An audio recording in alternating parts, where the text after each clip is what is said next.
રામપર વેકરા છલારામ ધામ ખાતે અયોધ્યા રામ મંદિર પ્રતિષ્ઠાનો વાર્ષિક પાટોત્સવની ઉજવણી. યાત્રાળુઓની સુવિધા માટે નવનિર્માણ પામેલ અતિથિ ભવન અને રસોડાનું લોકાર્પણ અને વાસ્તુ પૂજન કરવામાં આવ્યું. નવીન ગણાત્રા જલારામ ટ્રસ્ટમાં ટ્રસ્ટી. આજે પ્રસંગ હતો 22 તારીખે જે રામ મંદિરનું પ્રતિષ્ઠાને 12 મહિના પૂરા થયા, વાર્ષિકોત્સવ હતો. એ અનુસંધાને આજે આ પ્રસંગ ઉજવવામાં આવ્યો અને આ અહીંયા ટ્રસ્ટમાં અહીંયા કને અન્નક્ષેત્ર અને અતિથિ ગૃહો બનાવ્યો, ભગીરથ કાર્ય પૂરું કર્યું. એનો પણ અત્યારે વાસ્તુ પૂજન પણ કર્યું અને આજુબાજુમાંથી ઘણા બધા લોકોએ સારો એવો લાભ લીધો. 2500થી 3000 માણસો ઓછામાં ઓછા આજે મહાપ્રસાદનો લાભ લીધો અને આ ભગીરથ કાર્ય પૂરું કરવા માટે નામી અનામી બધા જ લોકોનો અમને પૂરેપૂરો સાથ અને સહકાર મળ્યો છે. આ જલારામ બાપાની કૃપા સિવાય કોઈ શક્ય જ નથી. આ ભૂમિ એટલી પવિત્ર છે અને ભૂમિમાંથી એટલો જ કરંટ આવે છે કે અમે જેની પાસે પણ ગયા ત્યારે ક્યાંથી પણ અમને પાછો નથી આવવું પડ્યું. પોતાની યથાશક્તિ પ્રમાણે દરેકે અમને પૂરો અને સાથ સહકાર આપ્યો છે ને હજી પણ પાછો બીજો નેમ સાથે કે જલારામ બાપાના મંદિર સાથે વીરબાઈ માનું મંદિરનું નિર્માણ કરવું એવું પણ નક્કી થયું છે. એના માટે બે ત્રણ દાતારોએ સારી એવી ઓફર અમને કરેલી છે. જે પણ કાર્ય આ પૂરું થશે એટલે વળી ઓલા જ કાર્યને પાછું અમારે ચાલુ કરવાનો છે અને એના માટે શક્તિ જલારામ બાપા જ આપશે.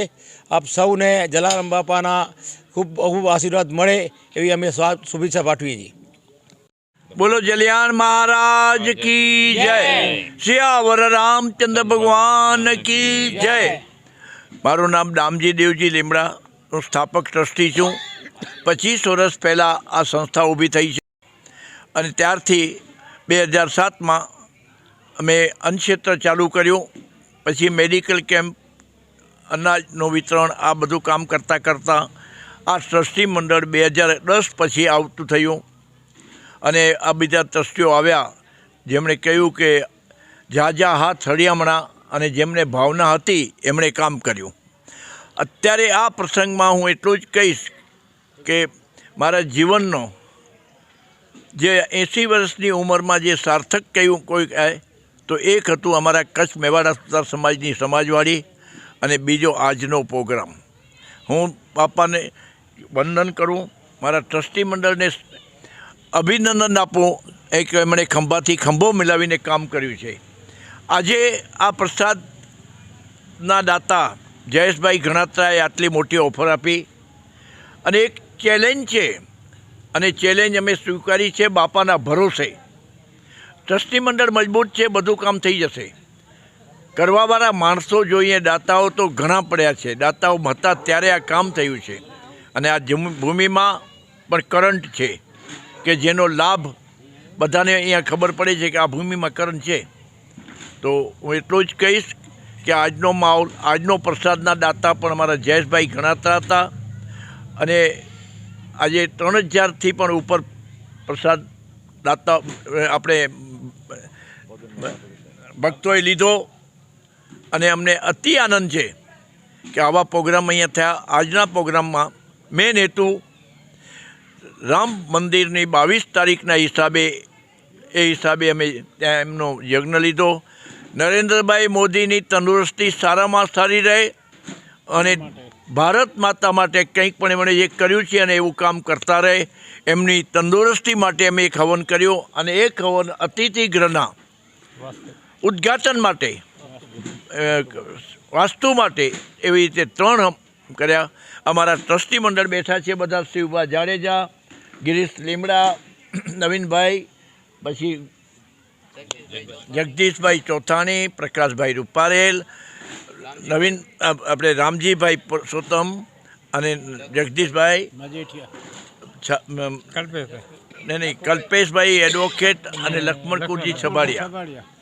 આ બધાને હું ધન્યવાદ આપીશ કે આવી રીતે સંયુક્ત હાથમાં આપણે કામ કરશું, સંયુક્તમાં વિશ્વાસ રાખી ખંભાથી ખંભો મિલાવી કામ કરશું તો આપણે આનાથી બી સવાઈઓ અહીંયા કરી શકશું.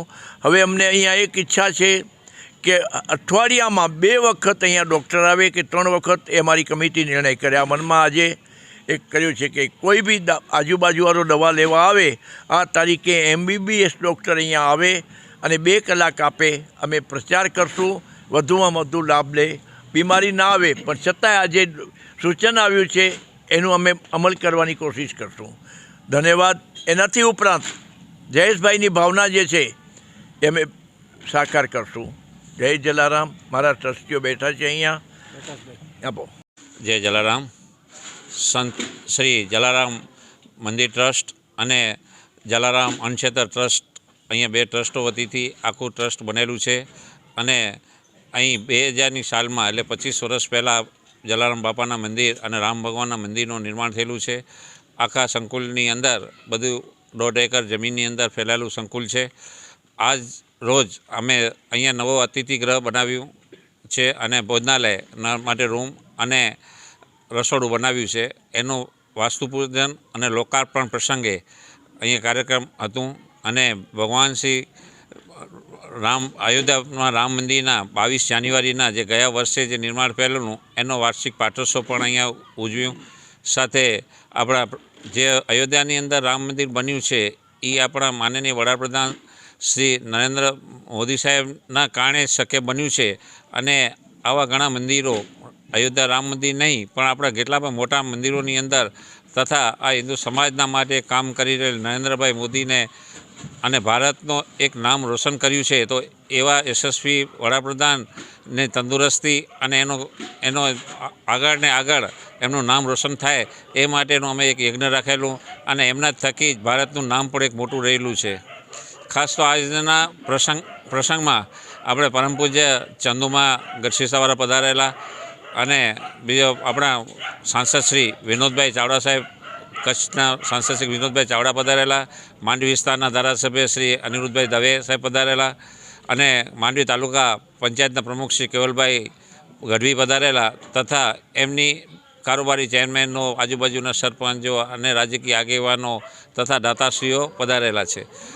ખાસ તો મુંબઈથી અહીંના અમે જે આ સંકુલ ઊભું કર્યું છે તેના મુખ્ય દાતા છે નિર્મળાબેન પરસોત્તમ ગણાત્રા, મઉ હાલે મુલોનવાળા જયેશભાઈ ગણાત્રા. તેઓ પણ મુંબઈથી ખાસ પધાર્યા હતા. અને એમની સાથે બીજા કિરણભાઈ કરશનદાસ મામોટિયા, વિંજાણ હાલે વાસીવાળા, એ પણ ત્યાંથી મુંબઈથી પધારેલા. અન્ય પણ મુંબઈ, સોલાપુર, કોલ્હાપુર અને અન્ય અમદાવાદ બધી જ જગ્યાએથી મહેમાનો પધાર્યા હતા. અને હવે અમે માટે પૂજ્ય ચંદુમાં આવેલા ત્યારે એમણે એક એને કંઈક આશીર્વાદ આપ્યા કે પહેલ કરી કે ભાઈ કચ્છની અંદર માતા વીરબાઈનું મંદિર નથી, તો આ જલારામ ધામ મતે બને તો માતા વીરબાઈમાં અને જલારામ બાપાનો નવો મંદિર બનાવવા માટેનું અમે ચંદુમાએ આશીર્વાદ આપ્યા. અને એમણે આશીર્વાદ આપતા જ દાતાઓની લાણી બી ચાલુ થઈ ગઈ. અને એના માટે 11,11,111 રૂપિયા જયેશભાઈ ગણાત્રા, નિર્મળાબેન પરસોત્તમ ગણાત્રા પરિવાર તરફથી જાહેર કર્યા છે. એવી જ રીતે 5,11,111 રૂપિયા શ્રી જલારામ ટ્રાન્સપોર્ટ કંપની કોલ્હાપુરમધ્યથી અને એના સ્પોન્સર છે ગિરીશભાઈ દામજીભાઈ લીમડા વેકરાવાળા તરફથી પણ થયા છે. એવી જ રીતે અન્ય પણ બીજા દાતાઓએ ઘણું કર્યું છે, પણ એ બધા નાના ફિગરો અત્યારે નથી લેતા. પણ એક મોટું ભવ્ય મંદિર બનાવવાનું ટ્રસ્ટે માતાજીના આશીર્વાદથી ટ્રસ્ટે મંદિર બનાવવાનું પણ નક્કી કર્યું છે. અહીં તો પ્રવૃત્તિ ટ્રસ્ટની પણ ઘણી ચાલુ જ છે. એનામાં જેમ કે નોટબુક વિતરણ છે, અહીંયા તો અન્નક્ષેત્ર ચાલુ જ છે, સમજી લો મેડિકલ સહાય છે, હજી મેડિકલ કેમ્પો થાય છે. એવી રીતે અમારે એક અહીંયા બી રેગ્યુલર હોસ્પિટલ ડૉક્ટર આવે એની બી નેમ છે. સાથે એક આઈસ હોસ્પિટલ, આંખના માટેની એક હોસ્પિટલ બનાવવાનું પણ વિચારી રહ્યા છીએ. એવું અનેક હજી તો મંદિરની અંદર અમે વિચારી રહ્યા છીએ. અને ખાસ તો જે અમે આ સંકુલ બનાવ્યું અને રિન્યુએશન કર્યું એનો અમને 1.25 કરોડ રૂપિયા જેવું ખર્ચો આવ્યું છે. એના માટે અમે દાતાઓએ જે સામેથી સહયોગ આપ્યો છે અને એ જલારામ બાપાના નામ ઉપર જ્યાં પણ જઈએ ત્યાં ઘણા જગ્યાએ તો અમે મુંબઈની અંદર બી ગયા હતા એ પૂછતા નહોતા કે અમને કે ક્યાં જલારામનું મંદિર છે તે. પછી એમને કહી કે અમે આવી રીતે જલારામ ટ્રસ્ટમાં જઈએ છીએ, એટલું બાપાના ભક્તો બી પડ્યા છે અને એ બાપાના નામે જ અમને આ બધું ફંડ મળ્યું છે અને આ ફંડ ઇઝીલી મળતા જ અમે આ કાર્ય એટલું પૂર્ણ કરી શક્યા છીએ અને ફરી પણ બીજું નવો કાર્ય કરી રહ્યા છીએ. અહીં પધારેલા અમારે જેટલા બી હતા ટ્રસ્ટીઓ એના બધાને પણ અમે આભાર માનીએ છીએ જે દાતા આવ્યા હતા તે. અને અહીં આજે પણ મોટી બહોળી સંખ્યામાં જ બધા પધારેલા 2500થી 3000 વ્યક્તિઓએ મહાપ્રસાદનો લાભ બી લીધો છે. તો એટલા લોકો અહીં પધાર્યા હતા, તો એ સર્વેનો પણ અમે આભાર વ્યક્ત કરીએ છીએ. જય જલારામ, જય જલારામ.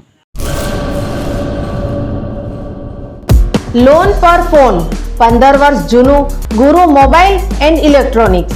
દરેક કંપનીના જૂના અને નવા મોબાઈલ લોન ઉપર મળશે અને ઇલેક્ટ્રોનિક્સ આઇટમો ફ્રીજ, ટીવી, વોશિંગ મશીન. ગુરુ મોબાઈલ એન્ડ ઇલેક્ટ્રોનિક્સ, સંતોષી માતાના મંદિર પાસે અને અમારી અન્ય બ્રાન્ચ ગુરુ મોબાઈલ પોઈન્ટ, આભા હોટલ નીચે, પેટ્રોલ પંપ સામે, ભુજ.